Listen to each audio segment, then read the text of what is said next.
Bismillahirrahmanirrahim. Assalamualaikum warahmatullahi wabarakatuh. Halo teman-teman, jumpa lagi di channel Ojowedi. Terima kasih kepada teman-teman yang telah mendengarkan dan telah mensupport channel Ojowedi agar makin berkembang dan bisa diterima di halayak yang lebih ramai. Seperti biasa, jika sudah siap, selamat mendengarkan. Baik teman-teman, ini adalah part terakhir dari Mall Angker. Tak lama berselang, polisi berdatangan. Mayat lelaki itu diturunkan. Garis polisi dipasang mengelilingi kontrakan. Aku heran kenapa dia gantung diri.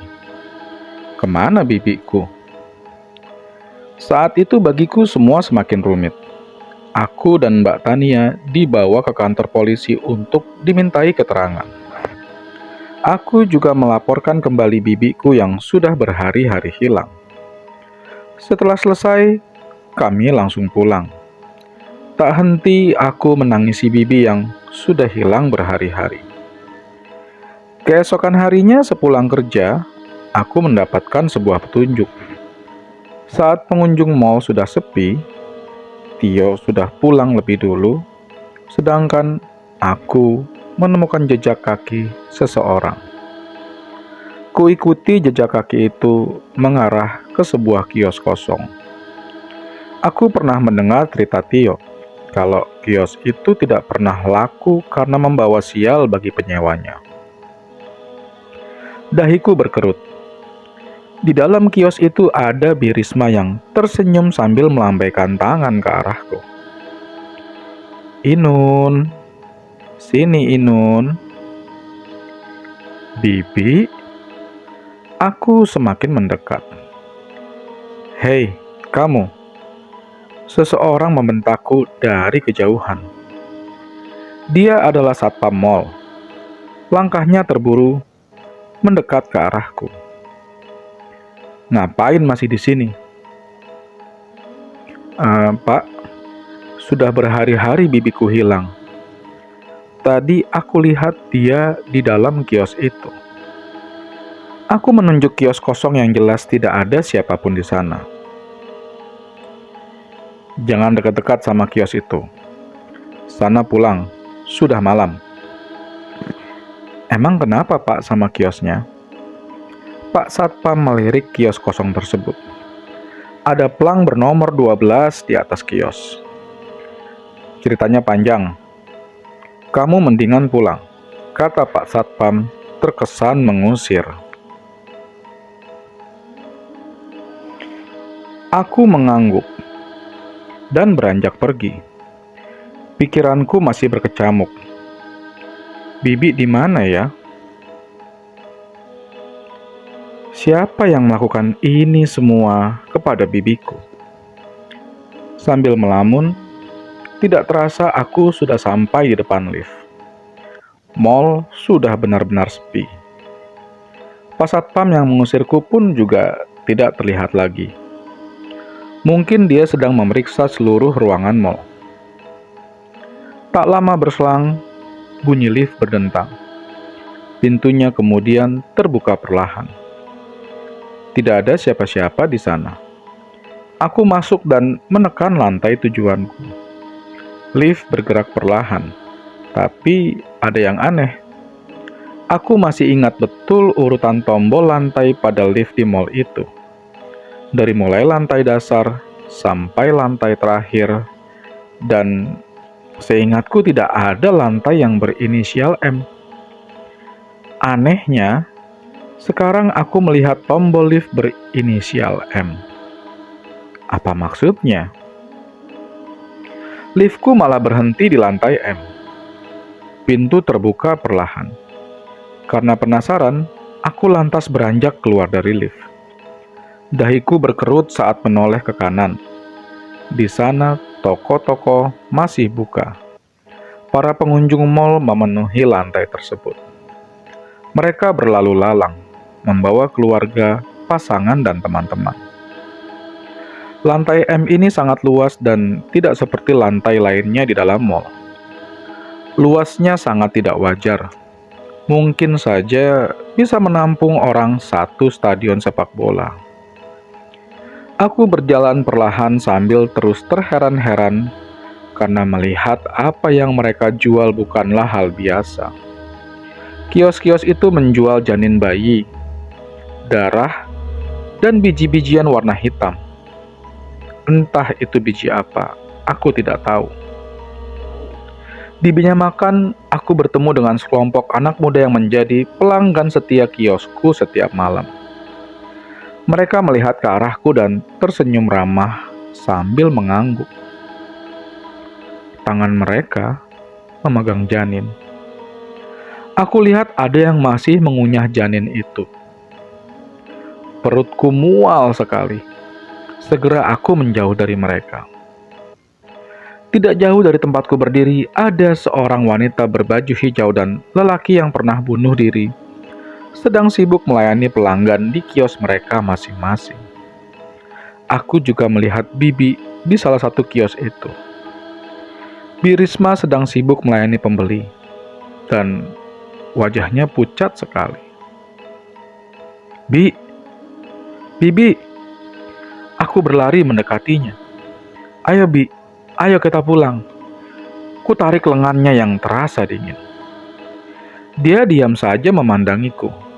Tak lama kemudian dia keluar dari dalam kios, lalu menghampiriku. Pulang, Non. Bilang ke keluarga Bibi kalau Bibi sudah mati. Bibi ngomong apa sih? Ayo pulang. Aku menarik lengannya. Bibi sekarang tinggal di sini, di mall ini, dan mungkin untuk selamanya. Aku menangis. Air mata hangat membasahi pipi. Bibi, Inun takut. Jangan tinggalin Inun sendiri di Jakarta. Ku peluk tubuh bibiku. Pulang, Nun. Pulang. Kalau emang Bibi sudah mati, siapa yang bunuh Bibi? Tanyaku sambil menangis.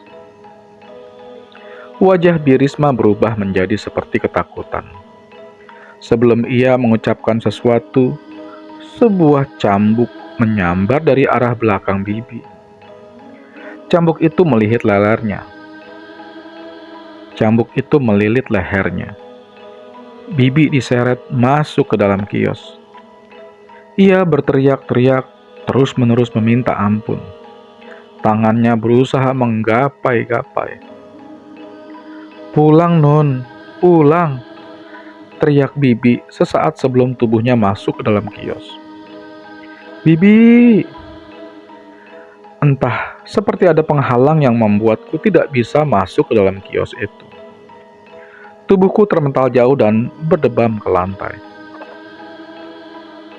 Saat bangun, orang-orang seisi mall itu melihat ke arahku, dan mereka terlihat sangat menakutkan. Untungnya aku berhasil kabur dari lantai M.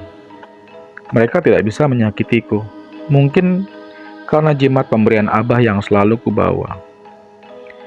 Sesampainya di depan mall, aku berdiri sendirian menunggu bajai lewat.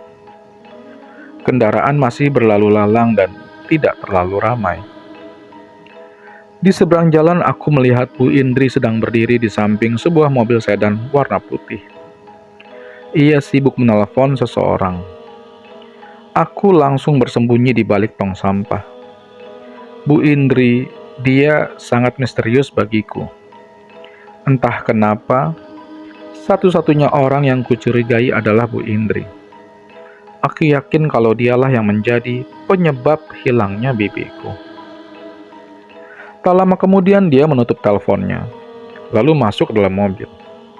Untungnya bajai muncul. Aku langsung naik dan memintanya untuk mengikuti mobil Bu Indri. Aku sendiri tidak tahu apa rencanaku yang jelas, tapi aku penasaran pada bosku itu. Agar Bu Indri tidak menyadari kalau sedang kuikuti, aku minta sopir bajai agar menjaga jarak. Mobil sedan Bu Indri berbelok ke kanan, tepatnya ke arah tendean. Lalu, terus melaju hingga tiba di sebuah persimpangan. Mobilnya berbelok ke kiri. Seingatku, itu adalah jalan menuju Kemang. Mobilnya lalu masuk ke perumahan elit dan berhenti di sebuah rumah mewah berpagar putih. Mesin bajai dimatikan. Seorang satpam membukakan gerbang. Mobil Bu Indri tidak masuk ke dalam rumah itu. Kepalanya nongol dari dalam jendela mobil. Ia seperti sedang meminta sesuatu pada satpam. Aku tidak dapat mendengarnya. Yang jelas, satpam itu menyerahkan sebuah karung pada Bu Indri. Ia lalu memasukkan karung itu ke dalam mobil, lalu kembali melaju. Aku menyuruh sopir bajai untuk mengikutinya sebelum kehilangan jejak. Aku tiba di sebuah gudang. Kalau dilihat dari luar, gudang itu seperti sudah lama terbengkalai. Mobil Bu Indri berhenti di depan gudang tersebut. Sementara aku turun dari bajai dan membayar ongkosnya. Setelah kulihat Bu Indri masuk ke dalam gudang itu, aku lalu mengendap-endap mendekati gudang. Ku cari celah tembok yang berlubang. Dari lubang kecil itu, aku mengintip apa yang dilakukan Bu Indri dan dua orang lelaki yang berpenampilan seperti preman. Mungkin itu pesuruhnya Bu Indri. Aku tidak bisa mendengar dengan jelas percakapan mereka. Ada seseorang yang diikat di atas kursi. Itu lelaki tua. Siapa dia? Wajah lelaki itu sangat ketakutan. Setelah berbicara dengan ekspresi terkesan mengancam, Bu Indri mengeluarkan sebuah parang dari dalam karung. Ia menusukkan parang itu berkali-kali ke dada laki-laki tua tersebut. Darah muncrat. Lelaki itu sekarat. Aku ngeri melihatnya. Kututup mulutku dengan telapak tangan. Sebelum Bu Indri memergokiku, aku lari menjauh dari gudang tersebut. Keesokan paginya, aku mencoba untuk bersikap biasa saja. Untuk saat ini, aku tidak berani membocorkan tentang apa yang kulihat semalam. Bu Indri, yang biasanya terlihat ramah, semalam menjadi mengerikan. Tanpa ampun, dia membunuh lelaki tua dengan sadis. Aku tidak tahu apa duduk perkaranya, tapi setelah menyaksikan kejadian itu, aku yakin bibiku juga dibunuh oleh Bu Indri. Tio datang lebih dulu.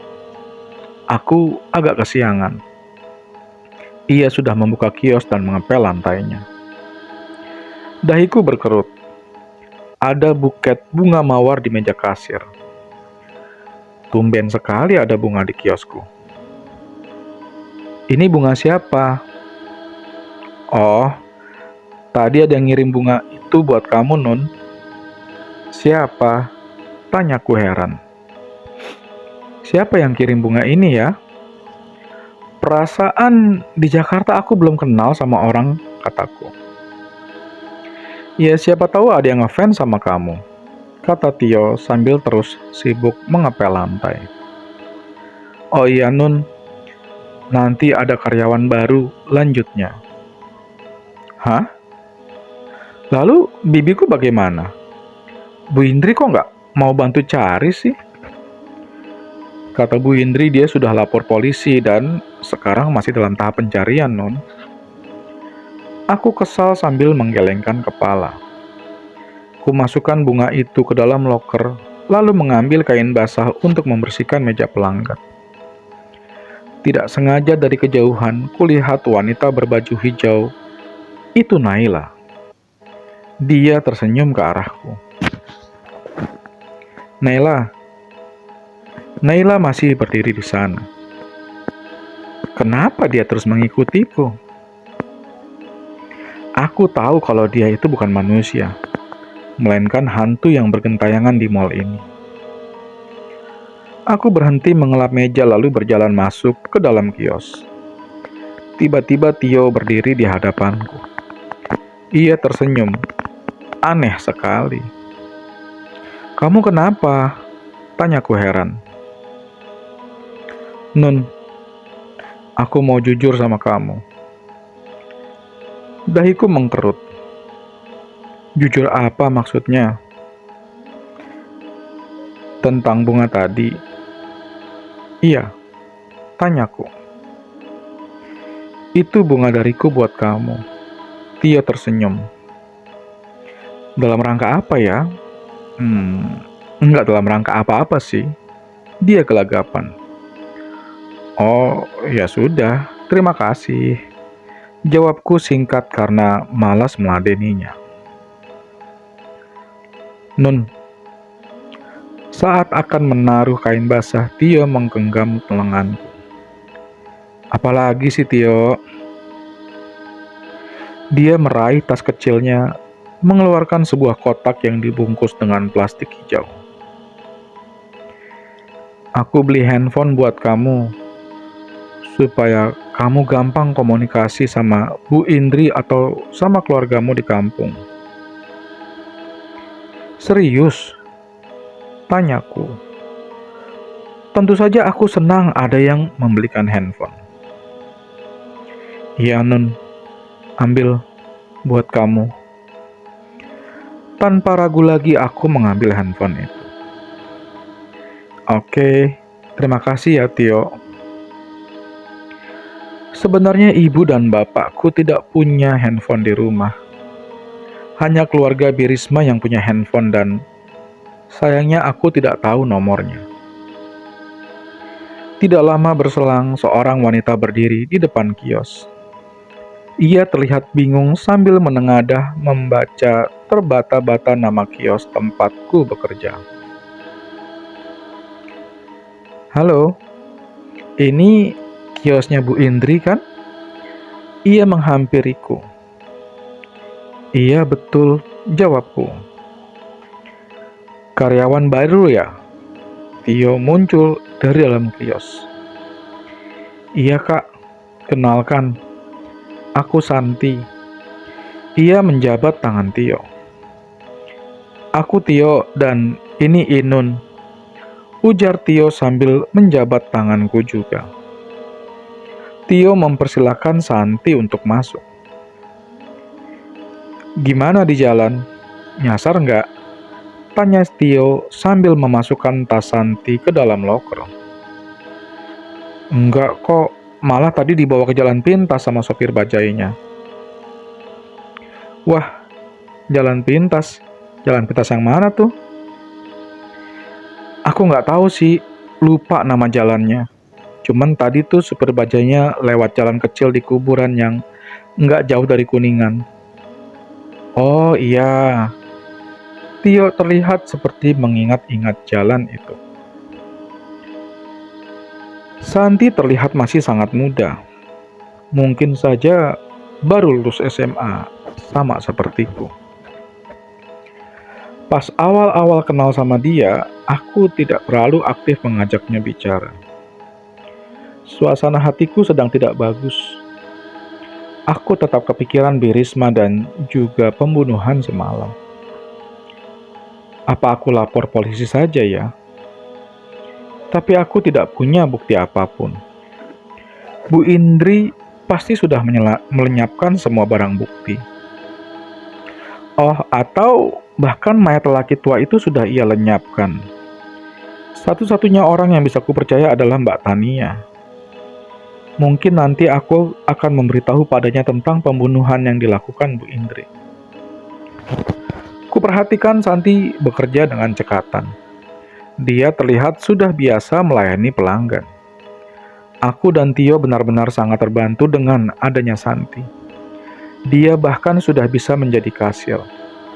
Caranya menghitung uang pun juga terbilang cepat.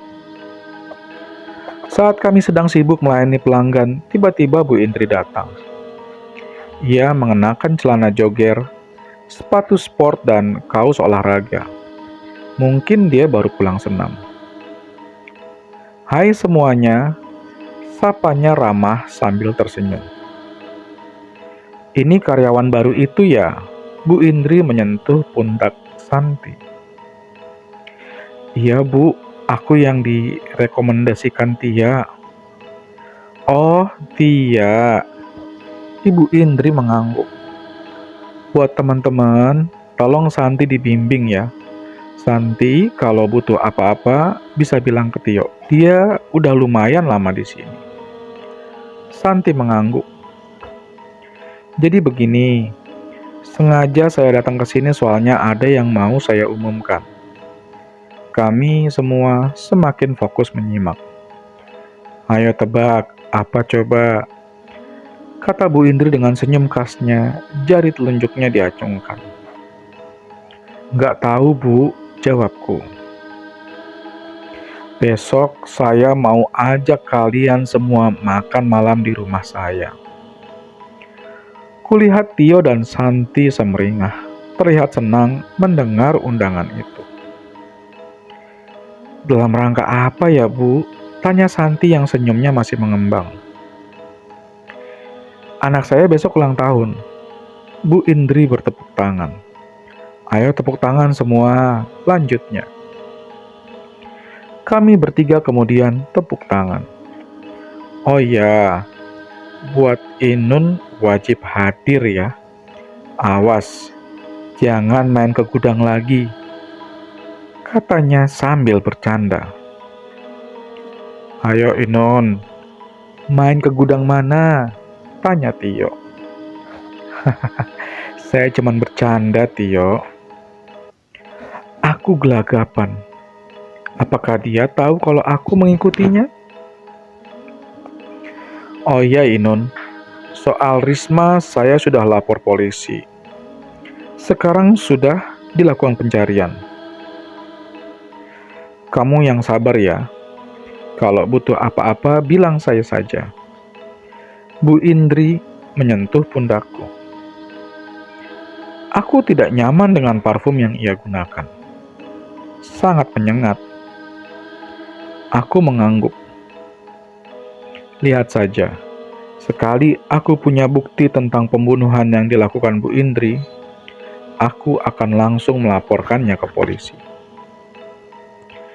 Sepulang kerja, aku berniat untuk mendatangi Mbak Tania.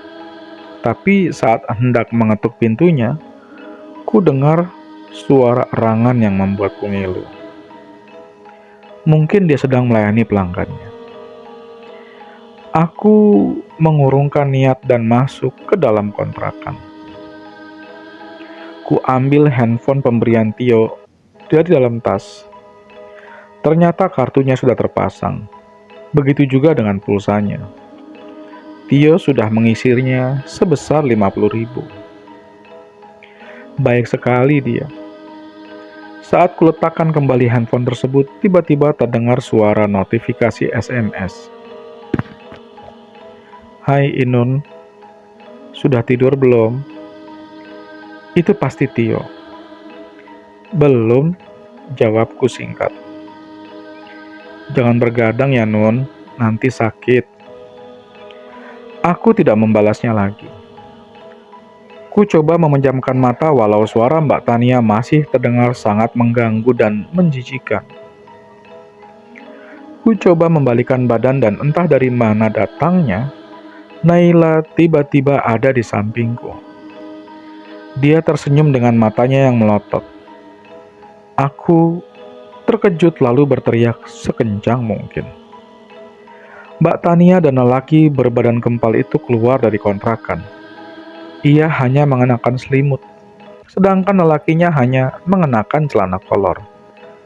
Mereka kaget mendengar teriakanku. Aku keluar dari dalam kontrakan dan segera memeluk Mbak Tania. Ada apa, Nun? Mbak Tania panik. Ada setan, Mbak. Aku masih memeluknya. Setan? Di mana? Itu, Mbak. Aku menunjuk ke dalam kontrakan. Enggak ada kok. Kamu mimpi lagi ya? Perlahan ku buka mata dan benar saja tidak ada apa-apa di sana. Kamu tenang ya, ada Mbak di sini. Kayaknya kamu mimpi. Orang nggak ada apa-apa di sini. Tambah lelaki yang menjadi pelanggan Mbak Tania. Saat aku masuk ke dalam kontrakan, bunga pemberian Tio tercecer kemana-mana. Handphoneku juga pecah tergeletak di lantai. Seperti ada yang membantingnya. Aku sempat berpikir pasti Naila yang melakukannya. Tapi, kenapa dia marah dengan pemberian Tio? Ini pasti ada hubungannya dengan Tio. Nanti akan kutanyakan kepadanya. Sepulang kerja, aku, Tio, dan Santi berkunjung ke rumah Bu Indri. Rumahnya besar dan mewah. Ada mobil sedan berwarna putih terparkir di depan rumah. Kami disambut oleh Bu Indri dengan ramah. Bu Indri lalu mempersilahkan kami masuk. Ternyata tidak ada dekorasi perayaan ulang tahun dalam rumahnya. Kami duduk di sofa, sementara Bu Indri masuk ke dapur untuk mengambil kue ulang tahun. Kami melihat sekeliling ruang tamu Bu Indri. Ada beberapa lukisan klasik terpanjang di rumah itu. Juga guci-guci hias yang pasti harganya mahal sekali. Tidak lama kemudian Bu Indri datang dengan membawa kue ulang tahun. "Sebentar ya, anak saya masih di kamar," kata Bu Indri. "Iya Bu," jawab kami kompak. Nah, itu dia. Dari dalam kamar, seorang lelaki tua menuntun anak perempuan yang matanya ditutup dengan kain.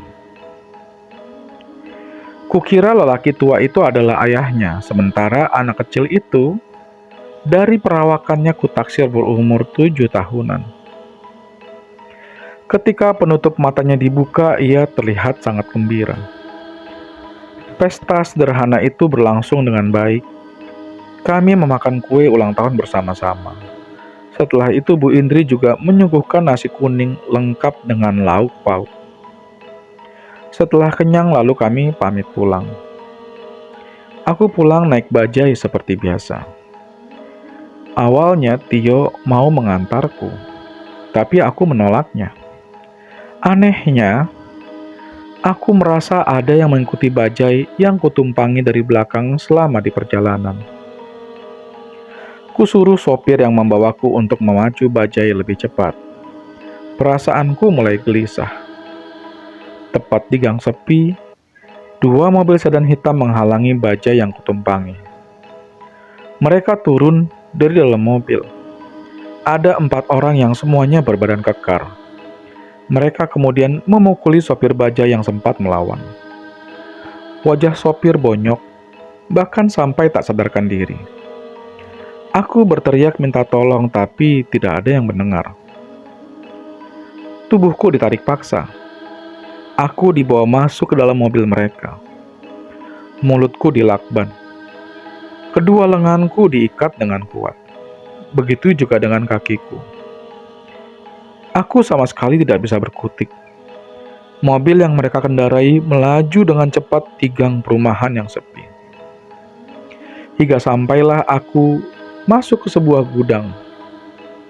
Gudang itu adalah tempat Bu Indri membunuh laki-laki tua yang kulihat tempo hari. Tubuhku digotong. Di sana ada Bu Indri sedang duduk sambil merokok di atas kursi kayu. Kulihat sekelilingnya, ini gudang besi tua. Banyak tumpukan besi tua di sana-sini. Lantainya tanah dan berdebu. Lampunya terang benderang. Aku didudukan di atas kursi kayu lalu diikat dengan sangat kuat. "Inun," kata Bu Indri sambil merokok santai. Aku berontak. Tubuhku berguncang, tapi ikatan itu sangat kuat. Bu Indri menggerakkan jarinya, memberi isyarat kepada anak buahnya. Mereka langsung bergerak ke pojok gudang, lalu muncul kembali dengan membawa kantong mayat.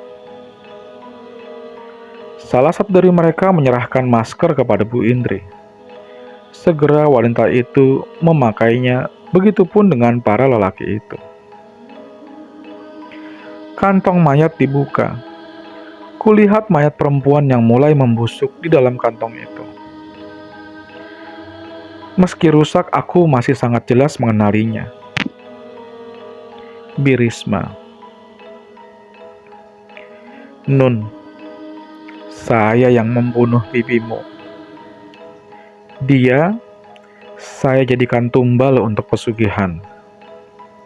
Soal pacarnya itu, saya sengaja menggantungnya agar orang-orang menyangka kalau dia bunuh diri.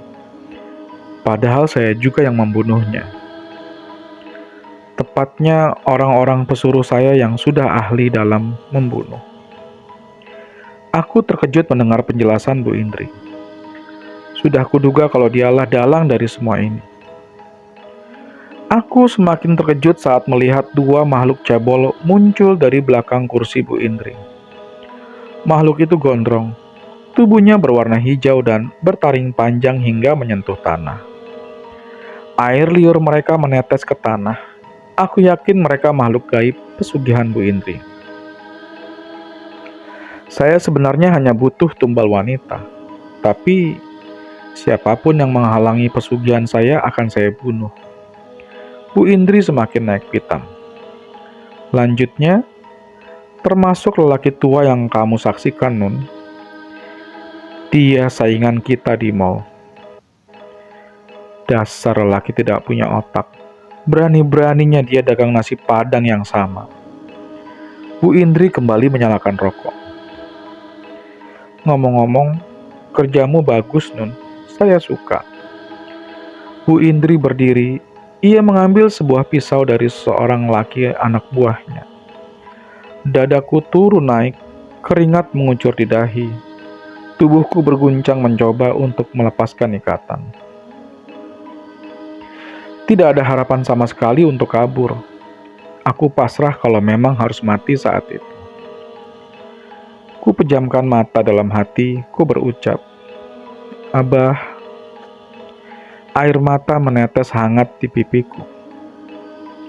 Pisau itu ditusukkan tepat di perutku bertubi-tubi. Aku tidak tahu apa yang terjadi setelah itu. Tubuhku mati rasa dan aku tidak sadarkan diri. Di rumah sakit, Tio memanggilku. Perlahan ku buka mata. Sangat silau. Semakin lama semakin jelas. Kulihat Tio, Santi, dan seorang laki parubaya. Aku tidak mengenali lelaki itu. Syukurlah kamu sudah sadar, Nun. Tio tersenyum. Aku membuka mata. Aku tidak tahu kenapa aku bisa selamat dari pembunuhan malam itu. Bapak ini, Nun. Bapak ini yang nyelamatin kamu, kata Tio. Iya, betul Kak Inun, tambah Santi. Terima kasih, Pak, kataku parau. Sama-sama, Neng. Panggil saja Pak Kardi. Saya ini pedagang nasi goreng, Neng. Enggak sengaja pas saya lewat gudang itu ada orang yang menggotong cewek. Jadinya buru-buru saya lapor polisi. Saya lari nyari polisi yang biasa bertugas di lampu merah. Mereka langsung membawa rombongan ke gudang untuk menyergap. Untungnya Neng masih bisa diselamatkan, jelasnya. Aku sangat bersyukur masih bisa selamat dari pembunuhan itu. Sekarang Bu Indri dan anak buahnya sudah ada di penjara. Jangan khawatir ya, Nun. Kita bisa nyari kerjaan baru, ujar Tio. Aku mau pulang saja, ucapku. Jangan pulang, Nun. Kita bisa cari kerjaan baru. Tio memaksa. Enggak, Tio. Aku mau pulang. Ya, memang sebaiknya Neng pulang dulu saja. Nanti kalau mau ke Jakarta lagi ya silakan. Saran Pak Kardi. Beberapa minggu kemudian aku sembuh. Aku lalu mengikuti persidangan Bu Indri. Ia dijatuhi hukuman mati atas 2 kasus pembunuhan berencana yang ia lakukan. Ditambah dengan percobaan pembunuhan terhadapku. Aku tidak melihat adanya wajah penyesalan atau ketakutan Bu Indri. Ia tetap tersenyum ramah kepadaku. Entah apa yang terjadi pada wanita itu. Setelah selesai persidangan, aku langsung pulang.